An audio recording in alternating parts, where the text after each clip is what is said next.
आज की कहानी का शीर्षक है बीवी की बेशर्म बहन। संकेत ऑफिस जाने के लिए तैयार हो रहा था। वो आईने के सामने खड़ा अपने बालों में कंघी कर रहा था। उसकी पत्नी दीक्षा किचन में गर्मा गर्म पराठे बना रही थी। तभी दीक्षा का मोबाइल फोन जो उसके बिस्तर पर रखा हुआ था वो बज उठा। संकेत ने फोन देखा तो उस पर डिम्पल कॉलिंग लिखा आ रहा था। उसने गंदा सा मुंह बनाया। तभी दीक्षा की आवाज़ किचन से आई। दीक्षा, संकेत, मेरा फ़ोन बज रहा है। अरे देखो तो किसका है। संकेत, डिम्पल का है। दीक्षा, तो उठाओ ना, देखो तो क्या बोल रही है। लेकिन संकेत ने डिम्पल का कॉल पिक नहीं किया। उस बीच कॉल डिस्कनेक्ट हो गया। तभी एक बार फिर से डिम्पल का कॉल आने लगा। संकेत ने मोबाइल उठाया और उसे लेकर दीक्षा के पास गया। संकेत, लो तुम ही बात कर लो ना। दीक्षा, तुम भी संकेत हद करते हो। डिम्पल तुम्हारी साली है। तुम उससे ऐसे बिदकते हो जैसे कि वो तुम्हें खा जाएगी। ये कहकर दीक्षा ने फ़ोन उठाया। डिम्पल, ओए कहाँ थी तू? इतनी देर से फ़ोन क्यों उठाया नहीं? सुबह सुबह ही जीजाजी से रोमांस कर रही थी क्या? दीक्षा, अरे यार, शादी के बाद सुबह सुबह रोमांस पति के साथ नहीं, किचन में पराठों के साथ होता है। पराठे बना रही हूँ तुम्हारे जीजाजी के लिए। ऑफिस का समय हो रहा है ना। डिम्पल, सही है। सुन, मैं 3 महीने के लिए बेंगलोर आ रही हूँ। ऑफिस की ट्रेनिंग है। दीक्षा, सच? सुबह सुबह तो तुमने मस्त खुशखबरी दे दी। आज बहुत दिन हो गए तुमसे मिले हुए। यहाँ मिलकर तीनों खूब मस्ती करेंगे। डिम्पल दीक्षा की मौसेरी बहन थी। दोनों बहनें कम दोस्त ज़्यादा थी। दीक्षा ने डिम्पल के आने की बात खुशी खुशी संकेत को बताई तो उसका मुंह उतर गया। संकेत, कब आ रही है वो? दीक्षा, परसों की फ्लाइट है उसकी। संकेत, परसों? इतनी जल्दी? कितने दिनों का प्लान है उसका? संकेत ने ये बात ऐसे कही जिसे सुनकर दीक्षा ने उससे कहा। दीक्षा, क्या बात है? डिम्पल के आने की बात पर इतना ठंडा रिएक्शन? अरे जीजाजी लोग तो साली के आने पर खुश होते हैं, और एक तुम जिसके चेहरे का रंग उतर गया। संकेत, नहीं नहीं, ऐसा तो नहीं है। मेरा रंग क्यों उतरेगा? संकेत डिम्पल के आने की बात सुनकर थोड़ा नर्वस हो गया था। जब वो कार ड्राइव करके अपने ऑफिस जा रहा था तो उसे डिम्पल के साथ अपनी पहली मुलाकात याद आ रही थी। 2 साल पहले की बात है। संकेत दूल्हे के ड्रेस में बहुत ही हैंडसम लग रहा था। वो स्टेज पर खड़ा था। वरमाला की तैयारियां हो रही थी। डिम्पल, वाओ जीजाजी, आप तो बहुत ही हॉट लग रहे हैं। जी कर रहा है कि आपको हग कर लूं। डिम्पल की ये बात सुनकर संकेत उसे घूरने लगा तो डिम्पल ने हंसते हुए कहा। डिम्पल, क्या बात है, ऐसे क्यों घूर रहे हो? कुछ करने का इरादा है क्या? संकेत तब भी डिम्पल को घूर रहा था। तभी डिम्पल जोर से खिलखिलाते हुए बोली। डिम्पल, अरे जी, आप इतनी टेंशन क्यों ले रहे हैं? मैं कोई गैर नहीं, आपकी आधी घर वाली, I mean साली हूँ। डिम्पल नाम है मेरा। वरमाला के स्टेज पर ही यही थी डिम्पल के साथ उसकी पहली मुलाकात। संकेत और दीक्षा की शादी हो गई। जब वो दीक्षा को विदा करके ले जाने लगा तो डिम्पल उसके पास आई और उसके कानों में कहा। डिम्पल, क्यों जीजाजी, रात को सोने तो दोगे ना दीक्षा को, या फिर पूरी रात? डिम्पल की बात सुनकर संकेत चौंक गया। उस मुलाकात में संकेत के मन में डिम्पल की एक अलग ही छवि बना दी। फिर उन दोनों की कभी मुलाकात तो नहीं हुई, लेकिन 2-3 बार फ़ोन पर बात हुई। डिम्पल, जीजाजी, अरे कभी आप भी तो फ़ोन कर लिए अपनी प्यारी और हॉट साली को। संकेत, जी करूँगा। डिम्पल, कब? रात को? पर रात को तो आप कुछ और कर रहे होंगे ना। फिर डिम्पल खिलखिलाकर हंसती है। संकेत उस दिन ऑफिस में भी अपसेट रहा। खैर, डिम्पल के आने का दिन आ गया। संकेत, तुम भी चलते ना एयरपोर्ट डिम्पल को लाने के लिए, दीक्षा बोल रही थी।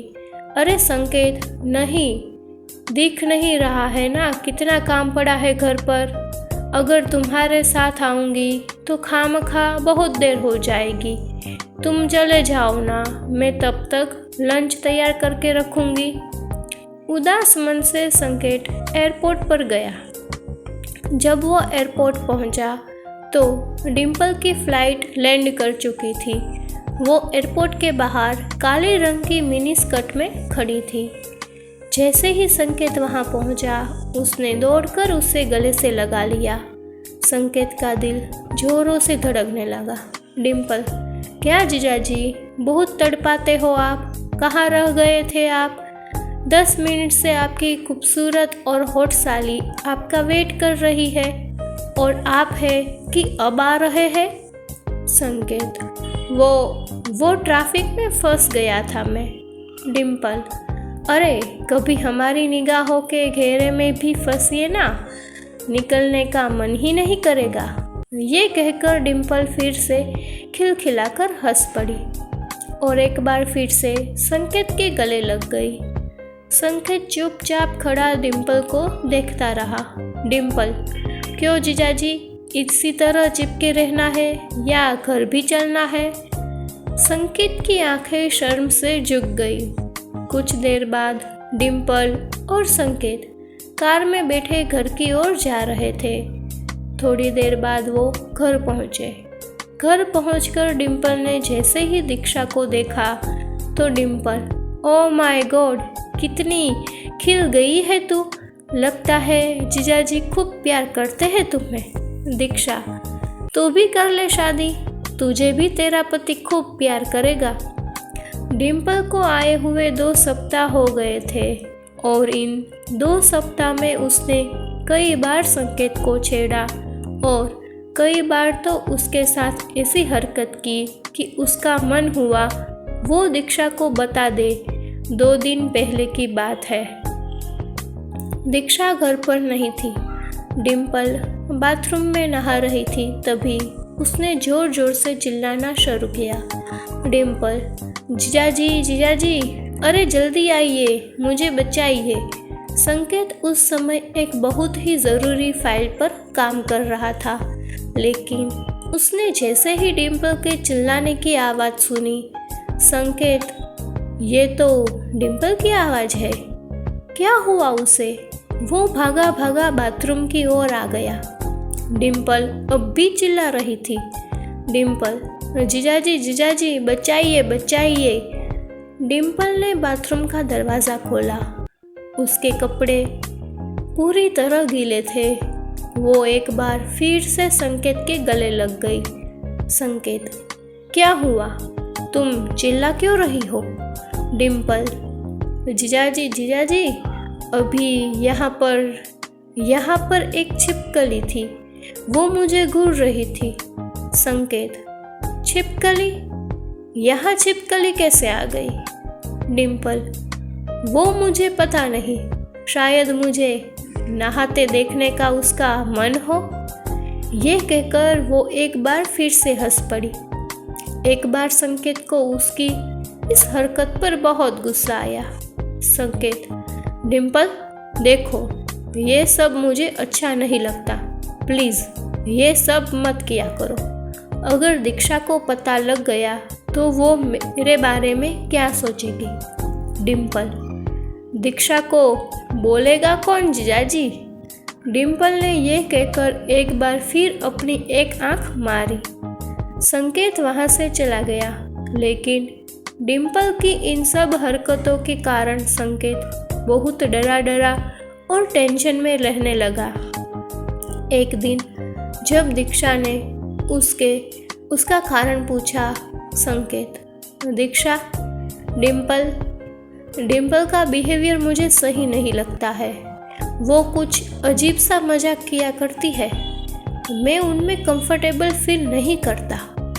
दीक्षा, अरे संकेत, तुम भी ना। अरे वो साली है तुम्हारी, वो नहीं करेगी तुझसे मजाक तो फिर कौन करेगा। एक बात और, वो हमेशा से ही ऐसी ही है। उसकी बातों पर इस तरह टेंशन हो जाओगे तो फिर हो गया, बात आई गई हो गई। संकेत भी दीक्षा की बातों को सुनकर चुप्पी लगा गया। लेकिन उस रात की घटना ने संकेत की चुप्पी तोड़ दी। असल में कुछ दिनों से दीक्षा की तबीयत ठीक नहीं चल रही थी। उस रात दीक्षा को दवा देकर संकेत गैलरी में टहल रहा था क्योंकि उसे नींद नहीं आ रही थी। तभी डिम्पल वहां आ गई। डिम्पल, क्या हुआ जीजाजी, नींद नहीं आ रही है क्या? संकेत, हाँ, थोड़ा सिर में दर्द है। डिम्पल, अरे तो मुझे बोला क्यों नहीं? रुकिए, मैं अभी आपको बाम लगा देती हूँ। संकेत, अरे नहीं, मुझे उसकी ज़रूरत नहीं है। लेकिन डिम्पल कहाँ मानने वाली थी। वो बाम की शीशी ले आई और संकेत को ज़बरदस्ती बैठाकर उसके सिर में बाम लगाने लगी। बाम लगाते लगाते वह संकेत के करीब भी आ रही थी और वो जानबूझकर अपनी गर्म सांसें संकेत के ऊपर छोड़ रही थी। संकेत को अनकंफर्टेबल लग रहा था, लेकिन वो वही हरकतें किए जा रही थी तो संकेत का गुस्सा फूट पड़ा। संकेत, इनफ डिम्पल, प्लीज़ ये मत करो। मैं तुम्हें कितनी बार कह चुका हूँ, ये सब मुझे पसंद नहीं। देखो, किसी भी रिश्ते की एक सीमा होती है, उसे मत लांघो। माना कि जीजा और शाली के बीच मजाक का रिश्ता होता है, लेकिन मजाक का ये मतलब नहीं है कि फीलिंग्स का ही मजाक बना दिया जाए। मेरी वाइफ बीमार है, पिछले कई दिनों से मैं ठीक से सो नहीं पाया हूँ। हर वक्त सोचता रहता हूँ कि दीक्षा जल्दी से ठीक हो जाए और तुम हो कि। संकेत ने इतनी जोर से यह सब कहा कि दीक्षा बाहर आ गई। संकेत, अरे दीक्षा, तुम क्यों बाहर आ गई? दीक्षा, आई एम सॉरी संकेत, तुमने मुझे पहले भी बोला था, लेकिन मैंने ही सीरियसली नहीं लिया। डिम्पल, संकेत सही कह रहे हैं, मजाक के रिश्ते की आड़ में कुछ भी करने की छूट नहीं दी जा सकती। आई एम सॉरी डिम्पल, लेकिन तुम हमें अकेला छोड़ दो और खुशी से रहने दो। हालांकि डिम्पल को भी अपनी गलती का एहसास हो गया था। उसने उन दोनों लोगों से माफ़ी मांगी और अगले ही दिन वहाँ से चली गई। अगर आपको ये कहानी पसंद आई हो तो इसे लाइक करें, शेयर करें और ऐसी ही कहानियाँ सुनने के लिए मेरी चैनल को सब्सक्राइब कीजिए। धन्यवाद।